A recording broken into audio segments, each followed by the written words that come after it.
Disa muaj pasi kishte shpallur pavarësinë, Mali Zi e njohu Kosovën si shtet të pavarur. Por 18 vite pas, disa komuna në shtetin fqinj kanë vendosur ta njohin pavarësinë e vendit.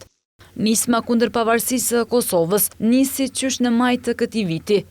E para komunë që e miratoi vendimin ishte ajo e Zetës, e pasaj, ditë më parë, edhe komuna e Plevlës doli me vendim të njëjtë. Por një gjë të tillë po e kundërshtojnë nga Ministria e Punëve të Jashtme e Malit të Zi. Një përgjigje për TVN, nga kjo ministri thanë se komunat nuk kanë kompetenca të tilla diplomatike.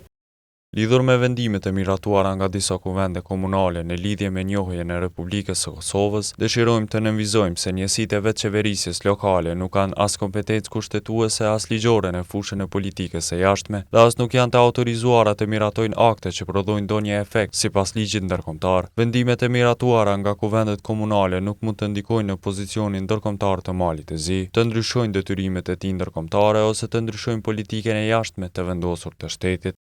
Madje në përgjigje thuhet se Mali Zi do të vazhdojë ta mbështesë pjesëmarrjen dhe antarësimin e Kosovës në organizata dhe nisma ndërkombëtare e rajonale. Por cilat janë arsyet që dërguan që këto komuna të marrin këto vendime? Siç dihet, dominojnë partitë pro-serbe dhe partitë pro-ruse, të cilët në këtë formë tentojnë që të animojnë elektoratin e vet, sepse së shpejti në Maltëzi do të zhvillohen zgjedhjet jo vetëm për pushtetin vendor, por edhe pushtetin qendror, dhe kuptohet që kjo është një lojë politike e cila mundohet që elektoratin serb ta bëjnë për vete dhe duke luajtur me mikin e Kosovës, tentojnë që përsëri të jenë në pushtet dhe të dominojnë në skenën politike të Malit të Zi. Madje sipas analistit politik në Mal të Zi, Ali Salaj, edhe dy komuna të tjera kanë pasur në plan ta bëjnë një veprim të tillë.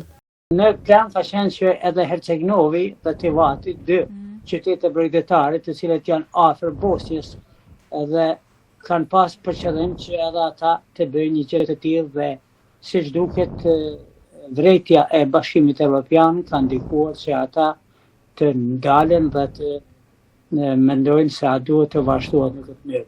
Nga Ministria e Punëve të Jashtme e Malit të Zi kanë kërkuar nga të gjithë mbajtësit e funksioneve publike që të respektojnë rendin kushtetues dhe të mos krijojnë tensione të panevojshme politike.